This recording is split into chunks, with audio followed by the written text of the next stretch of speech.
So, good morning, everyone. Muy buenos días. No oigo la respuesta. Buenos días. Bienvenidos a la sesión de esta mañana que lleva por título el sector privado en situaciones de fragilidad, hacer el trabajo. Soy presentadora en BBC World Television y les quiero dar algunas observaciones. Está transmitiéndose en inglés, francés y español esta sesión y les insto a que nos envíen sus comentarios en línea. El hashtag es GetTheJobDone. No tiene nada que ver con lo que está sucediendo en la Gran Bretaña en este momento y quiero comenzar con algunas citas notables. John Steinbeck dijo una vez: toda guerra es síntoma del fracaso del hombre como persona pensante. Toda guerra es síntoma del fracaso del ser humano como persona racional y pensante. Y luego Ronald Reagan dijo: la paz no es la ausencia de conflictos, sino la incapacidad para resolver el conflicto por medios privados. ¿Por qué les doy estas citas? Porque es el meollo de lo que vamos a discutir hoy. Vamos a ver los países frágiles, los países en situaciones de conflicto y de lucha, donde ha habido muy poca paz, pero donde se puede lograr la paz mediante intervenciones concienzudas y sensatas, no solamente de parte de la comunidad de los que formulan políticas, sino de la comunidad internacional. Este seminario tiene por objeto examinar estos enfoques racionales hacia el fomentar la paz y crear sociedades productivas. Y creemos que el sector privado es líder en ese esfuerzo de reconstrucción y rehabilitación de estas sociedades. Es importante reconocer que a pesar del trauma que puede haber sufrido la población, los individuos y los ciudadanos de muchos de esos países y sobre todo los desplazados son básicamente consumidores, son personas con aspiraciones, deseos, quieren efectuar transacciones y quieren tener cierta independencia en la forma como viven sus vidas. Y nuestra conversación hoy tiene por objeto mostrar las herramientas que les permitirán recobrar esa independencia y restablecer cierta dignidad y normalidad en sus vidas diarias. Las tarjetas que les he pedido que miren son un resumen de los puntos sobresalientes de la investigación que se ha llevado a cabo. Eso constituye ahora la síntesis del trabajo que se está haciendo últimamente, pero también estará en el meollo de la primera estrategia que se publique y sobre la que habrá informes el mes entrante. Muy bien, entonces hagamos el trabajo y les voy a presentar a Eileen Serra, empresaria social, que ha estado trabajando en el Líbano con refugiados sirios, para que nos diga cómo ha hecho para unir a esta comunidad y darles empleo. Eileen, tienes la palabra. Good morning, everyone. Buenos días. Gracias por recibirme en el Banco Mundial. Es un honor hablarles de Nata Kalam. ¿Quién habla árabe en esta sala? Para los que hablan árabe, Nata Kalam saben que significa hablamos. Entonces voy a hablar de la crisis de los refugiados, y cuando hablo de refugiados me refiero a los refugiados en su sentido más amplio, los que piden asilo y los desplazados.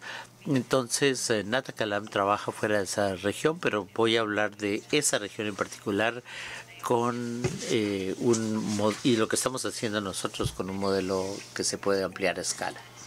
No les tengo que dar muchos detalles, pero la crisis de refugiados es la peor del mundo. Hay 70 millones de personas desplazadas el 1% se reasientan únicamente, o sea que se van a Canadá, Europa y otros sitios donde pueden reiniciar sus vidas y trabajar. La mayoría de las personas están todavía en el limbo, en cruces fronterizos y campos de refugiados en países que no les dan la forma de trabajar, no tienen acceso a ingresos. Sin embargo, muchos tienen un alto grado de educación y están muy conectados. O sea que estamos en la era del refugiado conectado. Esta es una foto de un campo de refugiados en Grecia. Hemos entrevistado a ingenieros bioquímicos, médicos, artistas, arquitectos, y mientras estamos en esta crisis de refugiados, hay también una gran demanda de servicios de aprendizaje de idiomas. Y Nate Kalam nació con estas premisas. Alguien como Nur, una refugiada siria, quien huyó de Raqqa, una ciudad tomada por ISIS, llegó al Líbano y no puede trabajar.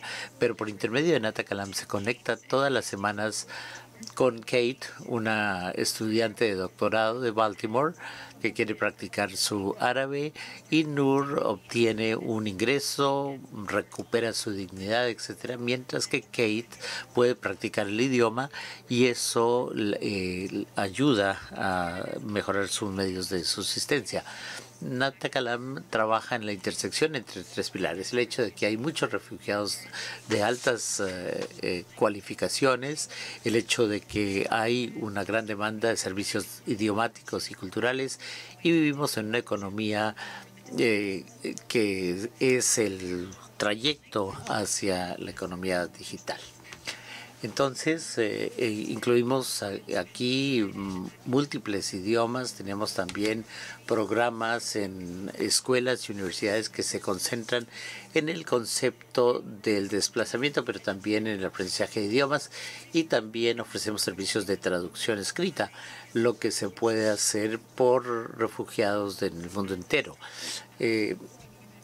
Hablando de los ingresos, desde que comenzamos llevamos más de $1 millón de ventas, lo que se traduce en 6,000 usuarios en el mundo entero y docenas de países.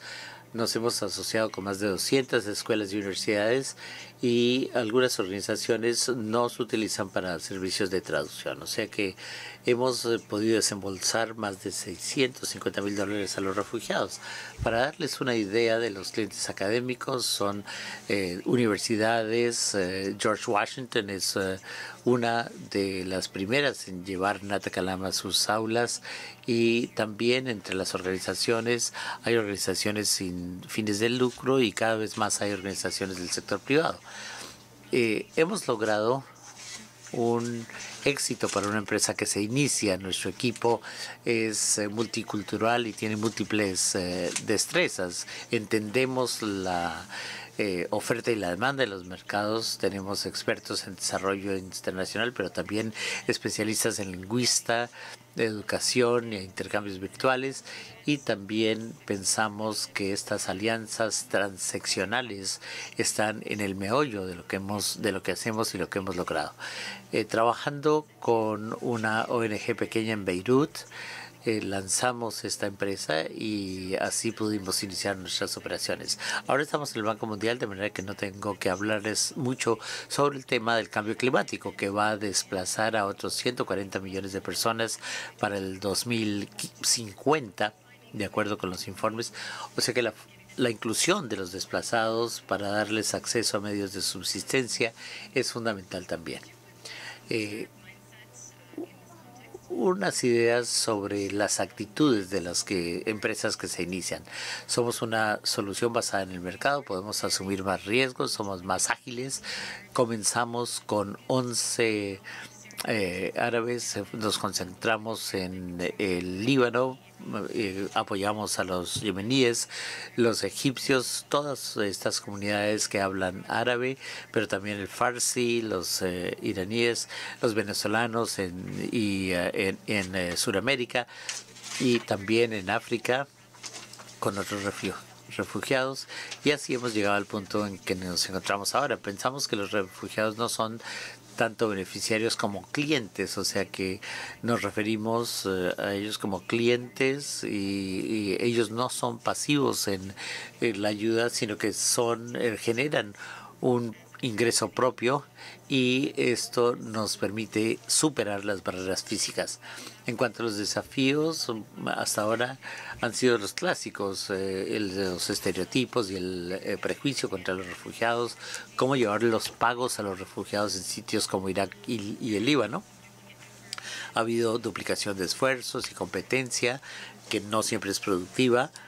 Desde la perspectiva de los inversionistas hay una falta de capital paciente. Se habla mucho, pero no hay mucha inversión efectiva, y las empresas más pequeñas no siempre están en las discusiones más amplias, porque tiende a haber esta idea del sector público-privado, pero sin inversiones en grandes instituciones. Las compañías pequeñas también tienen un papel que desempeñar.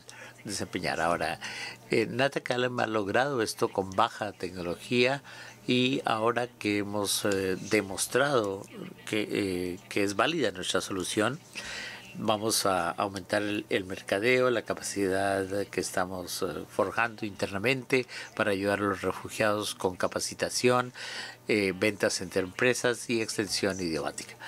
Muy bien, una observación para cerrar.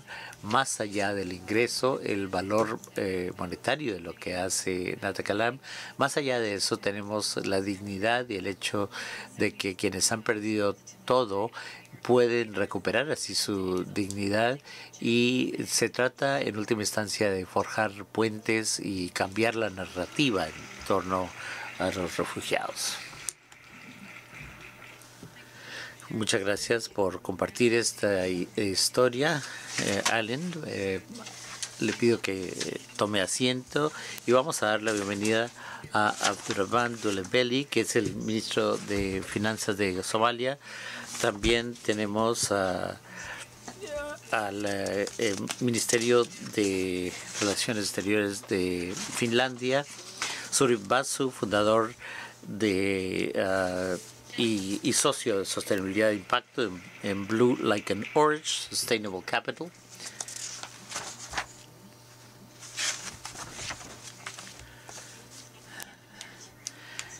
Casi tuvimos paridad de género, pero todavía no. Muchas gracias. Quiero comenzar con Frederick porque te voy a señalar como la capitalista en el panel. No es justo decirlo así, porque has tenido una gran carrera en el Banco Mundial y en Naciones Unidas, pero cuando yo pienso en el sector privado, las palabras que se me ocurren son utilidades, valor para los accionistas, reducir el riesgo al mínimo. ¿Cuáles serían los incentivos para que el sector privado ofreciera mucho capital en estas economías frágiles?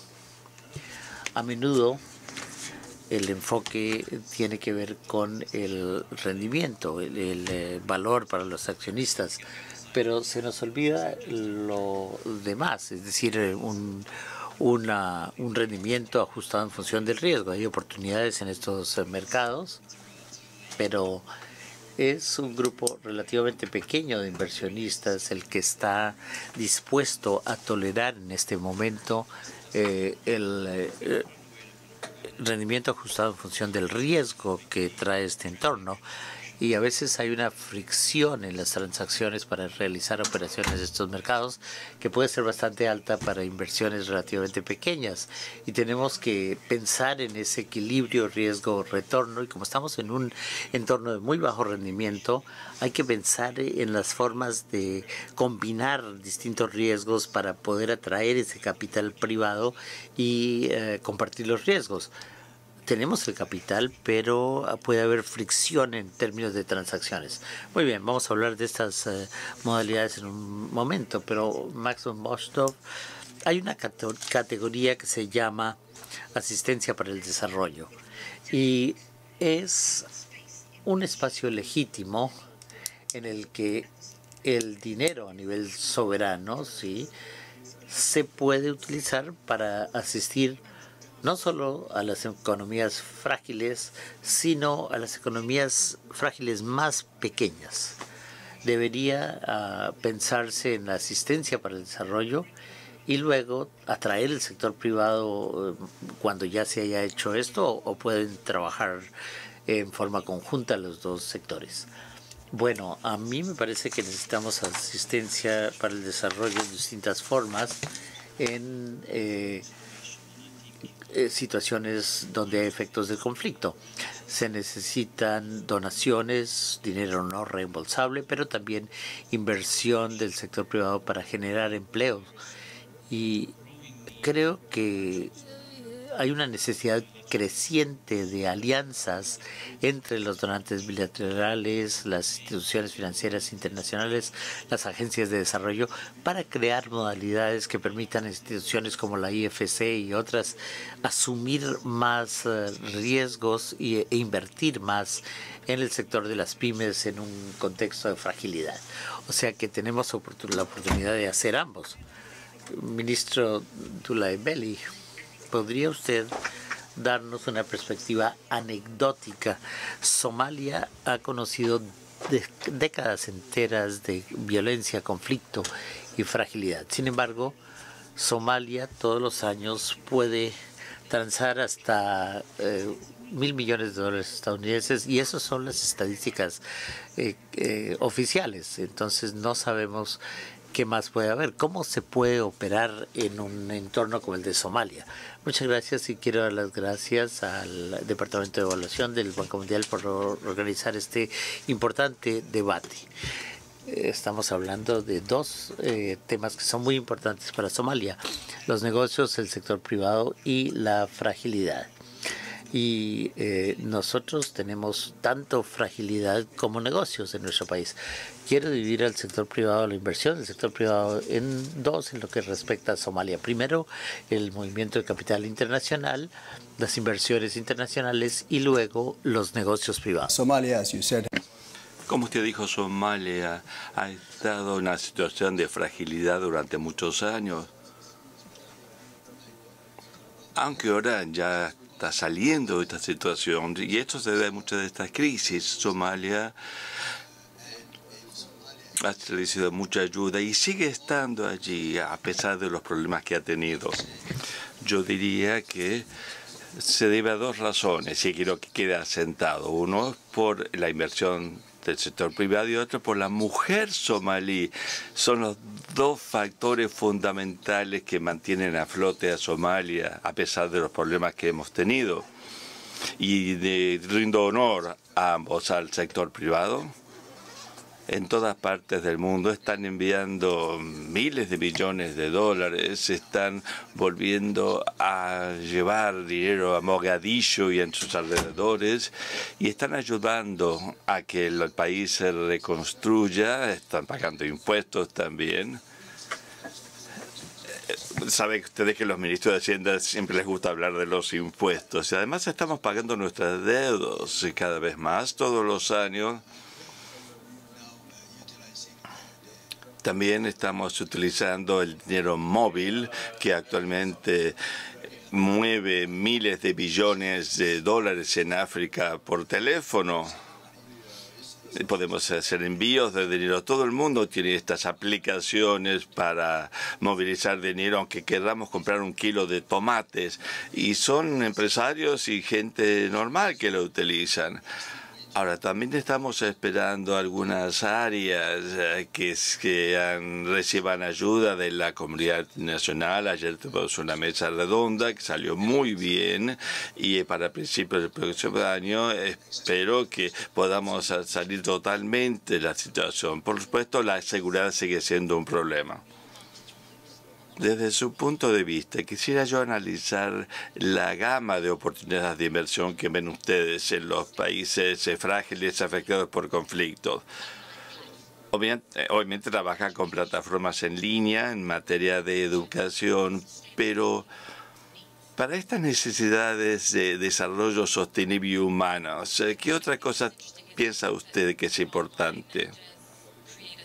El hecho de que estemos en línea crea un cierto nivel de estabilidad en lugar de estar ubicados específicamente en un lugar. De la perspectiva de Nakalam podemos encontrar algo que nos da cierta seguridad. Como empresaria social, nosotros somos una empresa con fines de lucro en Nakalam. Quiero que quede claro, pero hasta ahora no hemos recurrido a inversiones tradicionales. Nosotros generamos nuestros propios ingresos a través de nuestras actividades y también tenemos que luchar contra la competencia. Somos también una fundación. De manera que, en mi experiencia, creo que hay una falta de voluntad y hay un cierto riesgo de poder mantener todo esto, que no cambie la actitud mental. No solamente pensar en aceptar que los ingresos pueden llegar más adelante, sino que tenemos que tener una reestructuración y pensar en medios alternativos. Qué bueno que estamos teniendo esta conversación.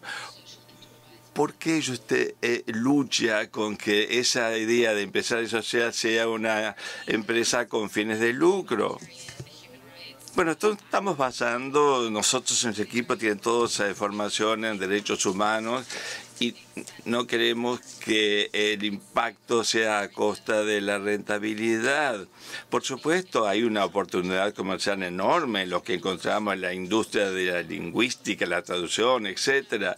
Entonces estamos considerando esa idea, pero como nosotros nos estamos lanzando una comunidad con la idea de tener inmediata rentabilidad, nosotros hemos sido más pacientes y nos encontramos más en las repercusiones que tiene que en las utilidades. Obviamente, generalmente las actividades que tienen que ver con las gestiones humanitarias trabajan con recursos limitados, pero en 4 años hemos logrado este crecimiento constante. Además, tampoco queremos aceptar dinero de nadie sin que tenga un impacto. Ahora, esperamos podamos ser más convincentes en esta idea. Quisiera yo intervenir en esta conversación porque en el continente africano hay más democracia y más paz, excepto en algunos países. Pero existe una necesidad donde grandes capitales no quieren intervenir. Tenemos que tener oportunidades como el de educación, la atención médica, con la entrega masiva de medicación, la tecnología agrícola. Entonces, ¿de qué forma podemos tener un impacto de la inversión extranjera y dónde funcionaría? No en países, sino en sectores, me refiero. Bueno, puedo dar algunos ejemplos. En Finlandia tenemos una ONG, Finchet, que está en desarrollo, pero que ha trabajado durante mucho tiempo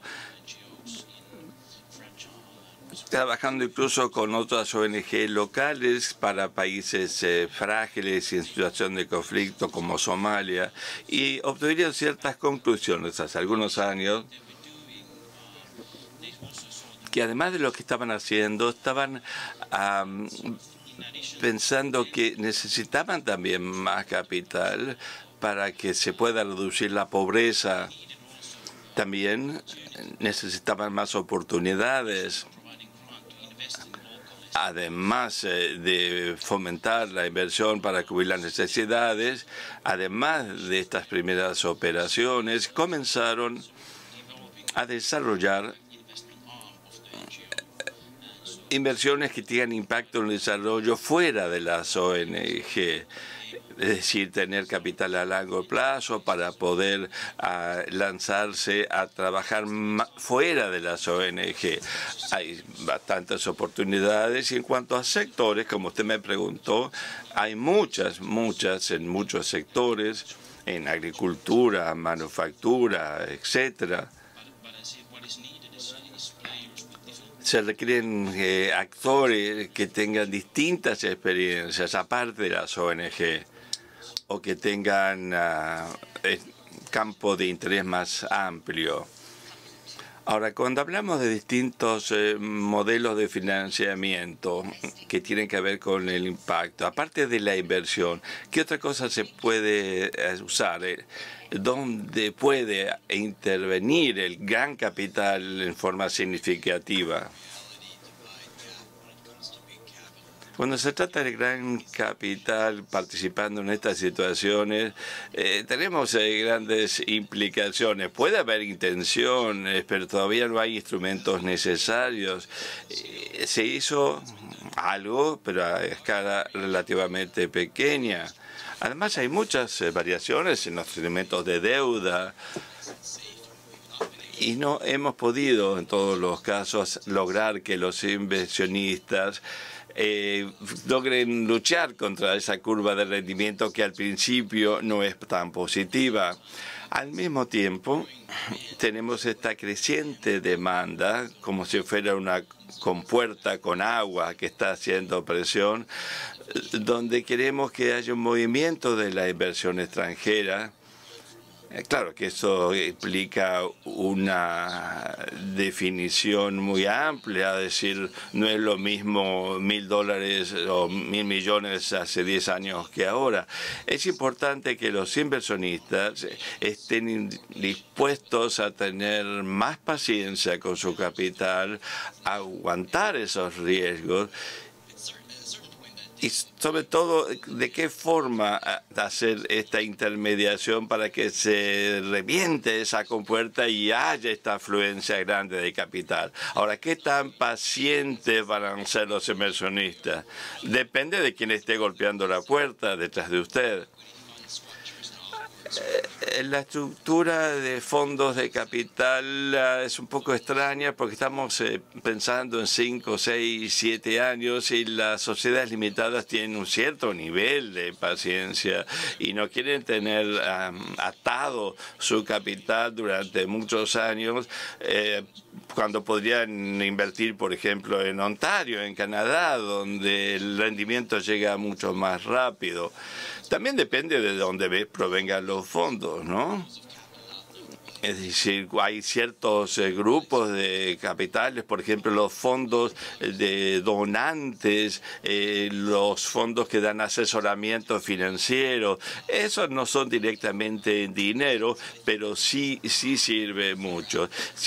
Hay distintos grupos que tienen la posibilidad de ser un poco más pacientes que el inversionista clásico, la estructura de fondos de capital, los que se manejan en la Bolsa de Nueva York, por ejemplo.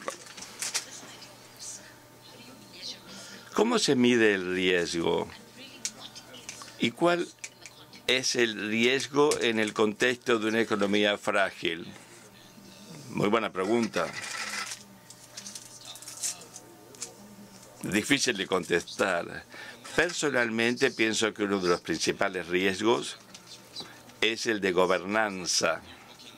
Por ejemplo, si estamos solicitando un préstamo en un país que está afectado por el conflicto y no hay un precedente legal o cierta certidumbre legal, ¿qué pasaría, por ejemplo, si hay una quiebra y los riesgos no están bien medidos? Siempre, claro, es el riesgo de ejecución. Pero en este medio de bajo rendimiento hay un apetito de asumir más riesgo, pero tiene que ser razonable, no garantizado en su totalidad, pero sí un cierto razonable que uno que pueda aguantar como inversionista. Entonces empezamos a hacer los ajustes finos cuando se trata de la mitigación del riesgo para poder hacer más. Ahora, vamos a pensar que los inversionistas tienen miedo del riesgo político. No sé si eso puede afectar a Somalia. No sé, alguien puede pensar, ¿qué pasa dentro de 2 meses con mis activos? Es cierto, el riesgo político es un riesgo importante que hay que mitigar. En el caso de Somalia, estamos conscientes de eso. Por lo tanto, estamos atendiendo el tema de la seguridad física. adoptando leyes, regulaciones a través del Parlamento, para que la gente que venga a invertir en nuestro país sepan que contamos con un marco normativo que les asegure hasta cierto punto su inversión. Estamos empezando de cero en el país y los requerimientos de inversión existen. Hay una demanda en la industria, en el campo de la educación, en el campo de la salud. Es un país que ha sido arrasado y que está resurgiendo, y estamos esperando que la comunidad internacional se dé cuenta de que estamos renaciendo y que puedan llegar los inversionistas del sector privado con ese apetito de riesgo que menciona el señor Basu. Ahora, damos la bienvenida a todos los que quieren venir al país, que vean lo que hay, las oportunidades, que vean que hay un marco normativo, que vean que hay un saneamiento de las políticas. Estoy seguro que van a encontrar un nicho. Ahora, aparte del riesgo regulatorio, hay un riesgo de incumplimiento de pago. ¿Se pueden monitorear y evaluar estos riesgos porque también los inversionistas están basando sus ingresos en el dinero de los contribuyentes en algunos países? Desde la perspectiva de la responsabilización o rendición de cuentas del gobierno, hay cierto riesgo de que no se pueda lograr lo que uno quiera si no tenemos una asociación entre el sector privado y el público para poder lograr los objetivos. Y pienso que ese es el riesgo más importante, esa intervención del gobierno como participación en la inversión. Ahora, si son recursos de la comunidad internacional o otros recursos, tiene que tener la capacidad, esos recursos, de establecer una alianza con instituciones financieras internacionales, encontrando modalidades de programas que puedan reducir los riesgos que corren esos recursos invertidos y a incrementar ese apetito para invertir en esos entornos tan difíciles. Cuando hablamos de riesgo, ese es uno de los que más impacto tiene, en mi opinión. Tengo una pregunta más y después vamos a abrir la sesión de preguntas y respuestas. Allá han leído las preguntas, ¿verdad? Entonces voy a leer los conceptos fundamentales. ¿Cuánto ustedes piensan que el problema principal para que hagan el trabajo el sector privado es el gobierno empresarial? O sea, el gobierno societario. ¿Cuántos piensan que es la creación del empleo para las personas desplazadas y sus comunidades? ¿Cuántos de ustedes piensan que es difícil tener alianzas con las empresas locales para los inversionistas? ¿Cuántos creen que se trata de catalizar soluciones como los ejemplos que ven ustedes, como puede ayudar la IFC para poder apoyar al entorno regulatorio normativo en telecomunicaciones? Una sola persona. Bueno, muchas gracias. ¿Cuántos de ustedes creen que lo que se requiere es tener intervenciones pequeñas y reducidas, pero que puedan aliviar algunas de las restricciones? ¿Cuántos creen que se quiere más colaboración entre las instituciones? ¿Y cuántos creen que si hubiera participado antes el sector privado en misiones más humanitarias se hubiera traído más atención mundial? Bien, vemos 4 casos que les parece al auditorio más importante: inversiones que ayudan al desarrollo de las empresas locales, de la comunidad empresarial local. En Somalia, ¿qué vemos?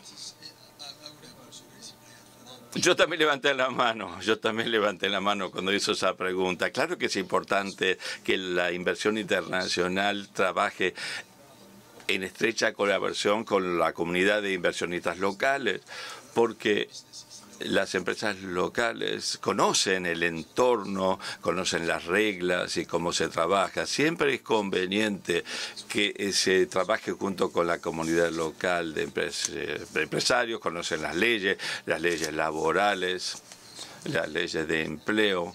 Me parece que es un punto de partida muy importante, sobre todo en las situaciones de fragilidad que no estamos seguros de lo que puede ocurrir. Hay otro punto que considero importante, es intervenciones sencillas y pequeñas para aliviar las restricciones. ¿Cuál es su experiencia en este sentido?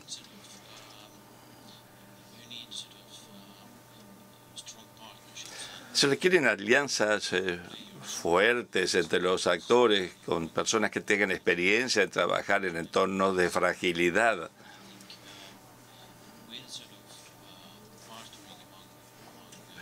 Y al asociarse con organizaciones e instituciones y empresas que tengan experiencia trabajando en estos entornos, en estos contextos, creo yo que se abren muchas oportunidades. Yo estaba hablando acerca de el apoyo que estamos dando en algunas familias que tienen más experiencia y otras organizaciones de ONG que trabajan con campos de refugiados y con personas desplazadas.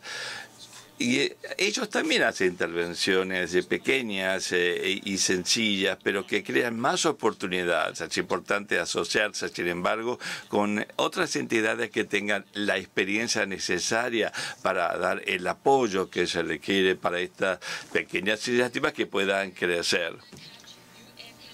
O sea, usted se pone el sombrero del Banco Mundial, del sector privado, del gobierno de su país. Ahora, ¿cómo hacemos para que todos piensen lo mismo? Bueno, es muy difícil establecer estas asociaciones. Uno de los retos que tenemos para poder concentrar capital privado es que a veces en algunos lugares no hay tantas dificultades, tantos trámites que hacer. A veces requiere una intermediación, como tener un banco de inversión en el sector privado, porque a veces se hablan idiomas diferentes. Entonces, cuando falta esa intermediación que ayude a hacer el trato, alguien que pueda llenar los huecos en un trámite, que entienda las limitaciones que va a tener la inversión privada, entender cuál es la mentalidad de los asociados locales, cuáles son las necesidades de flujo de efectivo. Es decir, hay un incentivo de hacer todas estas cosas para que se logren los resultados que queremos, y esa intermediación pueda ayudar a armar la transacción. Se reduce, por supuesto, ese umbral de incertidumbre cuando todas las partes se sientan a la misma mesa. Una pregunta para Lynn y después vamos a ver las preguntas del público. En cuanto a la idea de generar empleo, los refugiados, los que buscan asilos, tienen poco poder cuando están en el país que los acoge y muchas veces no tienen el derecho de trabajar. ¿Y cómo hacemos para superar esas barreras jurídicas en cuanto al estado de las personas en situaciones de fragilidad? Es un gran problema y hay que contextualizar la situación. El dar permisos de trabajo a los sirios en el Medio Oriente y el dar permisos de trabajo a los venezolanos en los países a los que han ido puede tener ramificaciones muy distintas en el contexto geopolítico.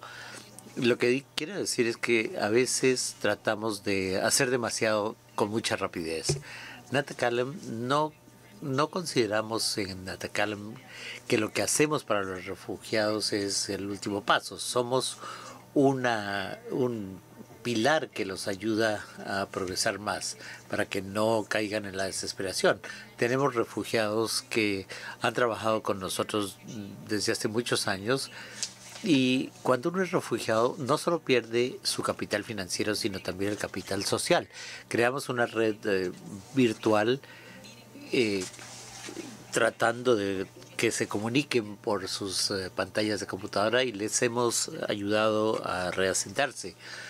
Nuestro enfoque no era únicamente en conseguir un empleo, sino conseguir un ingreso, porque ese es un punto importante para ayudar a recuperar ese capital humano que se podría perder. En Natacalam pensamos que somos esa piedra angular que les ayuda a tener más ingresos mientras tanto.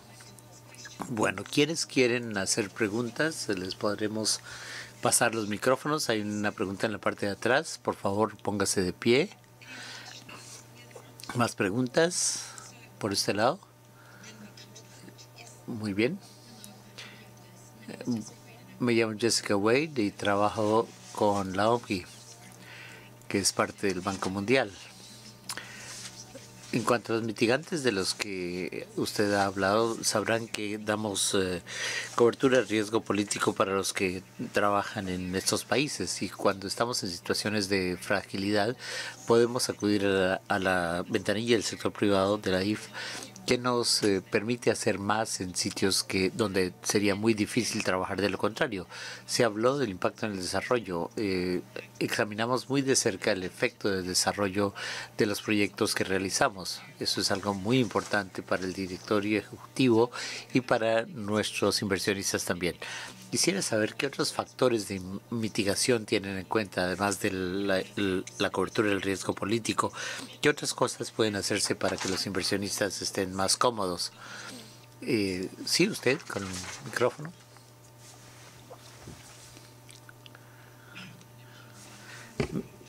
Yo trabajo para una alianza en pro de la transparencia.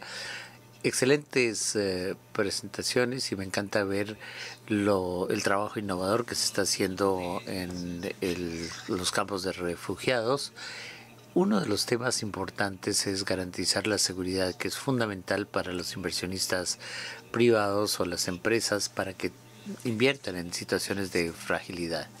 La comunidad de donantes, la comunidad internacional y las instituciones como el Banco Mundial deberían desempeñar un papel más importante en este sentido. ¿Otra pregunta? Me llamo Joe Dever y trabajo con la AID de los Estados Unidos, Oficina de Asistencia en Caso de Desastres. Han hablado de creación de empleo y de capital humano e inversión en estas zonas difíciles, pero me pregunto si no podrían tocar el tema del sector privado local básico que trabajar en estas situaciones. No sé si hay producción de nueces en Somalia, pero ¿qué pasa si alguien quiere exportar esas nueces desde Somalia? O si alguien quiere utilizar semillas para inversión, para sembrarlas en Nigeria, o si se quiere trasladar ganado de las ciudades de Nigeria pero a las costas, pero tiene que preocuparse por por el tráfico de armas en ese país. Son temas que se relacionan con la cadena de valor, y me gustaría saber qué piensan ustedes sobre eso. Sí, comenzamos con la última pregunta porque tenemos a la comunidad de inversores internacionales y los inversionistas locales también. Y claro que es un tema importante. Los miembros del sector privado local no pueden irse, están allí en el país. Bueno, yo creo que el sector privado local, y hasta ahora hemos sido muy homogéneos en nuestra definición del sector privado en este panel, es algo que hay que observar.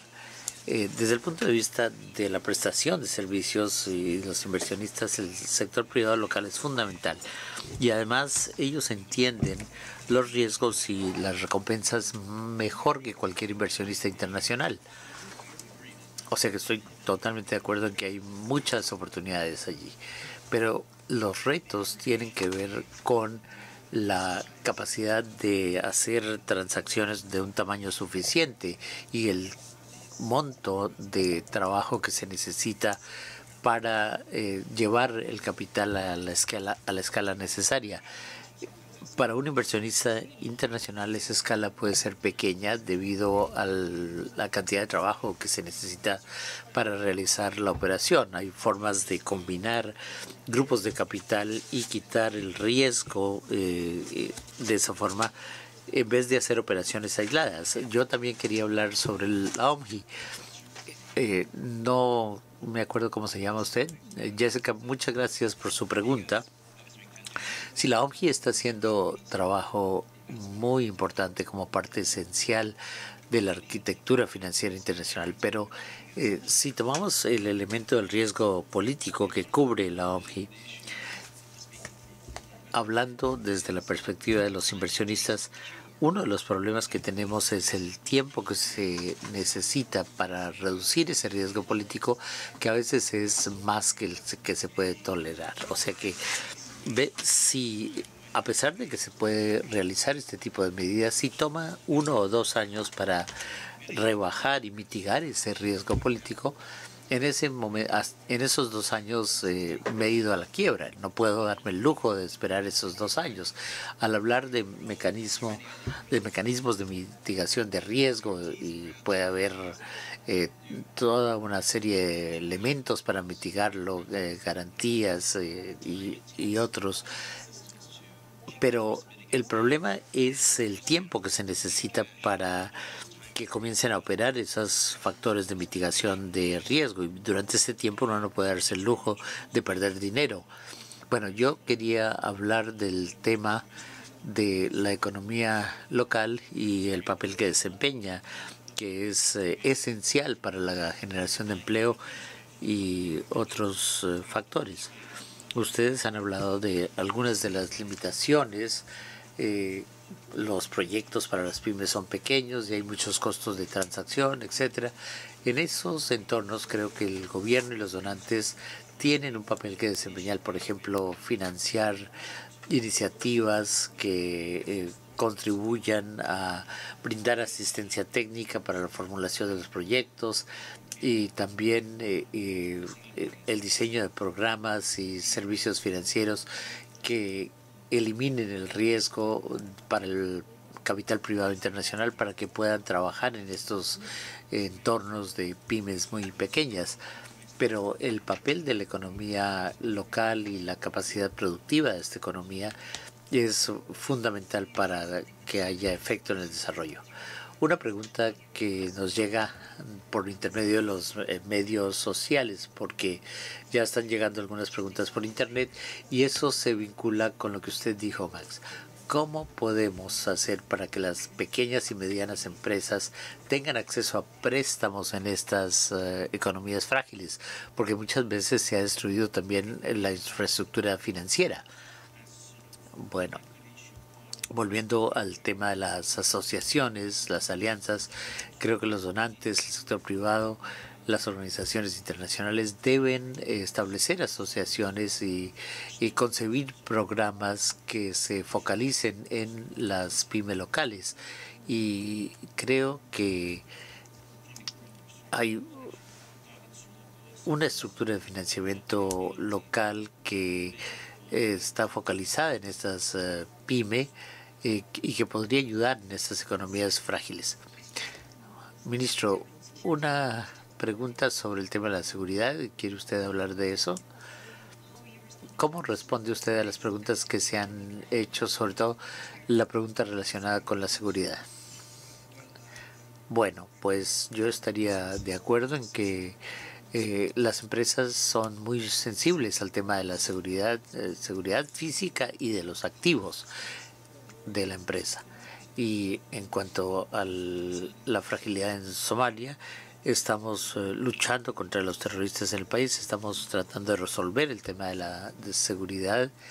Y en cuanto a la seguridad de las inversiones, tenemos leyes, tenemos la ley anticorrupción, la ley a favor de las empresas, la ley de finanzas públicas.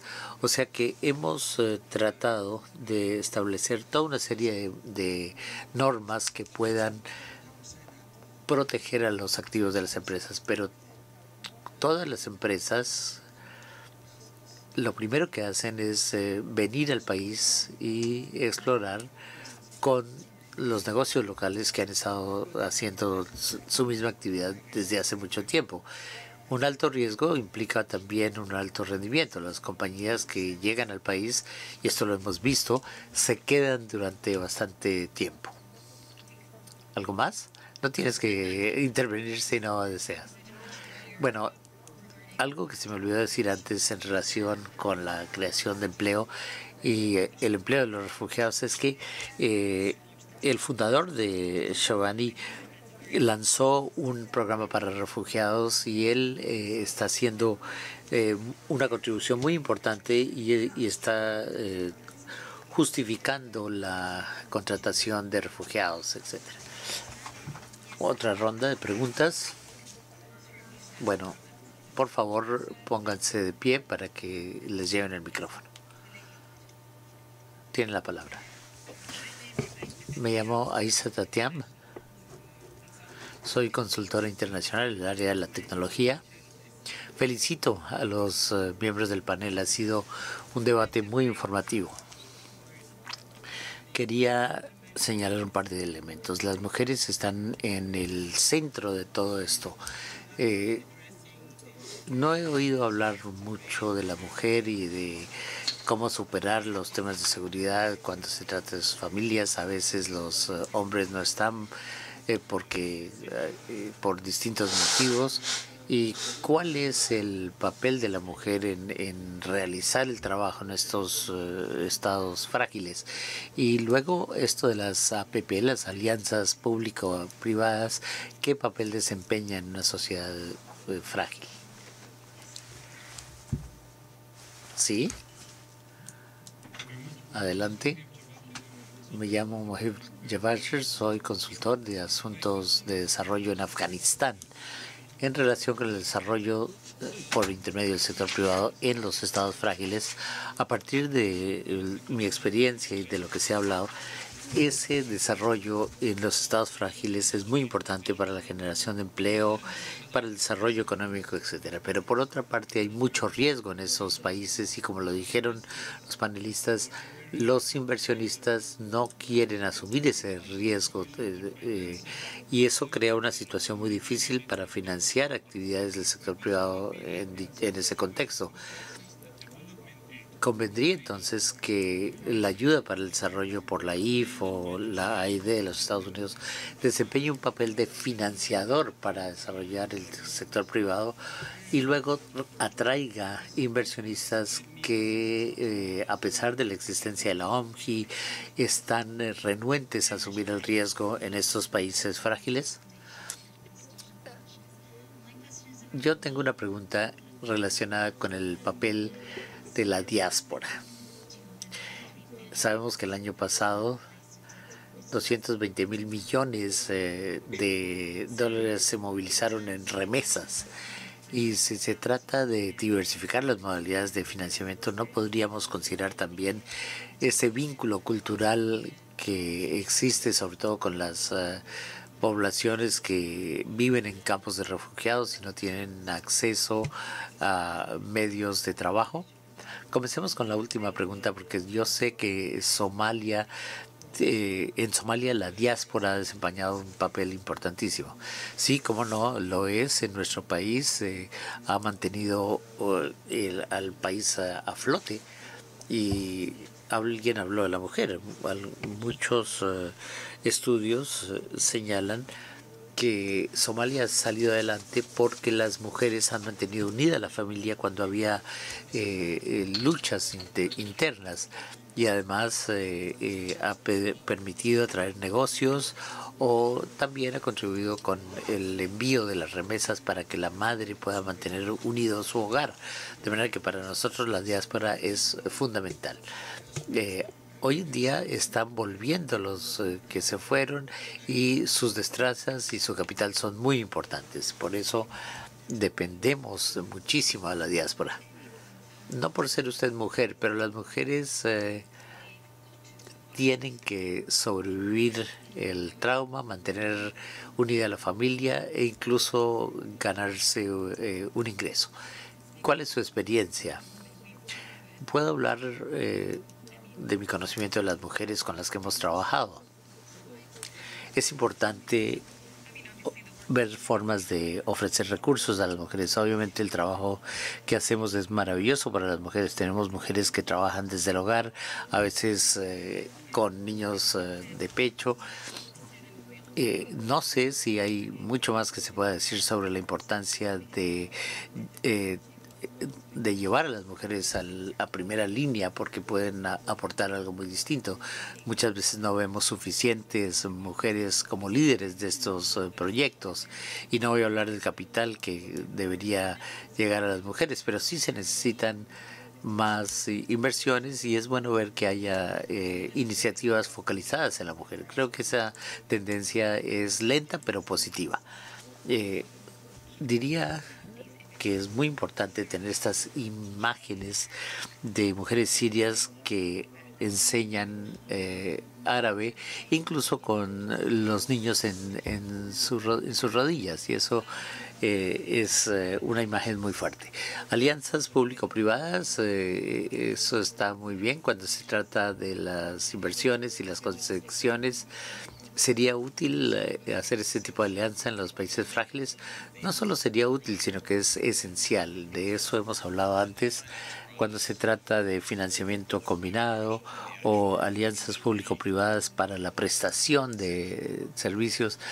En fin, eso es fundamental en un contexto de fragilidad.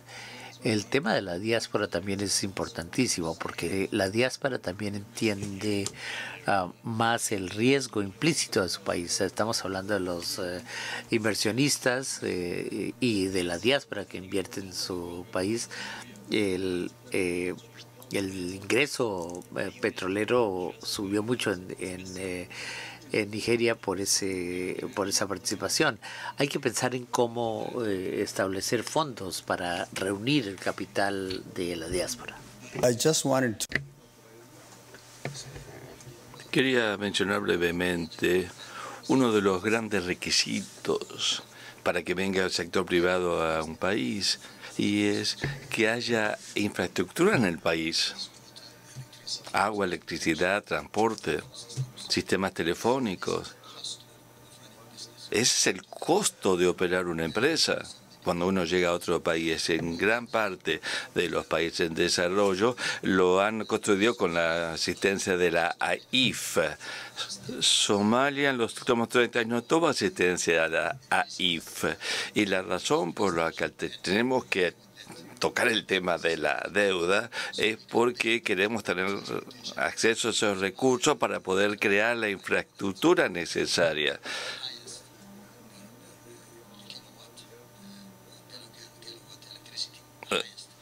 Somalia tiene el más alto nivel de kilowatt por hora de electricidad, pero es muy costoso. La tarifa es muy alta, por eso es que es importante tener en cuenta. Nosotros hemos tenido que luchar mucho para poder, estabilizar el país, y ahora para reconstruir esa infraestructura para que lleguen los empresarios al país. Muchas gracias. Unas palabras breves sobre la pregunta sobre la participación de la mujer en la economía. Es fundamental, y como donantes debemos priorizar el apoyo a la igualdad de género y al papel de la mujer en la economía en el sector privado. Un ejemplo, recientemente en Finlandia otorgamos préstamos a largo plazo para que se reinviertan por parte del sector privado, y algunos están asignados específicamente a apoyar empresas dirigidas por mujeres y al empoderamiento de la mujer. Una pregunta más de los medios sociales. Dice que el sector privado tiene que sortear las peligros que existen en los países frágiles y en situación de vulnerabilidad, dar también importancia a las pymes, tener redes de distribución, establecer una serie de contactos. Hay muchas intervenciones necesarias. La pregunta es cómo hacer para compaginar todo esto. El tema de los impuestos en Somalia tiene que ver con la capacidad de pagar. Y eso no lo vemos en otros países. Si uno no genera ingresos, no hay impuestos, ¿verdad? Entonces, bueno, tenemos que reestructurar todo esto, sobre todo para poder gravar a las empresas y que paguen lo que le corresponde al gobierno. Ahora tenemos que tener en cuenta también si un gobierno, si una empresa pagando impuestos puede seguir operando con la necesaria rentabilidad. Vamos a llegar al hashtag del seminario. Get the job done es el hashtag. ¿Cómo? ¿Cómo hacemos para que el sector privado se unan con las entidades multilaterales para hacer el trabajo? ¿Cómo? A ver. Bueno, como representante del sector privado, tiene que haber una buena disposición de ambos lados. Lo que pasa es que a veces están muy lejanas ambas partes. Y repito, necesitamos intermediarios que hablen ambos idiomas, que a veces, como dije, son totalmente diferentes. Y además mantenerlo sencillo. A veces la reacción ante la complejidad y la fragilidad crea más complicaciones. A veces tenemos proyectos complicados y sofisticados donde queremos tener hasta el último detalle manejado, pero no mantenemos las cosas sencillas. Uno o dos elementos fundamentales y alguien intermediarios entre ambas partes. Aparte, necesitamos prioridades, pero las prioridades necesarias. En segundo lugar, el gobierno y el sector privado tenemos que formar alianzas para realmente establecer programas, operaciones, iniciativas prácticas que trabajen en estos países frágiles. Estoy de acuerdo con mis colegas. Todos tenemos una función que desempeñar, pero son complementarias. El gobierno tiene una función. Tenemos que establecer una plataforma adecuada y segura para el sector privado, con un marco normativo, con pautas. Y los inversionistas y las empresas tendrán que pagar sus impuestos. Recuerda que soy ministro de Hacienda. Y analizar los riesgos que tendrían que asumir los representantes del sector privado. Yo represento una empresa más pequeña, mi perspectiva es diferente, pero yo pienso que con respecto al sector privado, a veces piensan muy en grande y no siempre es necesario. Se puede empezar en una iniciativa pequeña e ir creciendo. Por ejemplo, nosotros así establecemos nuestra idea en la ciudad de Nueva York. Claro, yo hablo árabe también, por eso fue la idea de establecer el Instituto de Enseñar Árabe e Inglés. Se empieza pequeño, vamos creciendo, luego tenemos distintos otros niveles que ayudan y el sector privado pueden empezar trabajando con pequeñas empresas para obtener resultados y ir ampliando el criterio. Damas y caballeros, esta fue la conversación sobre la intervención del sector privado en situaciones de fragilidad hacia el trabajo. Gracias por su presencia.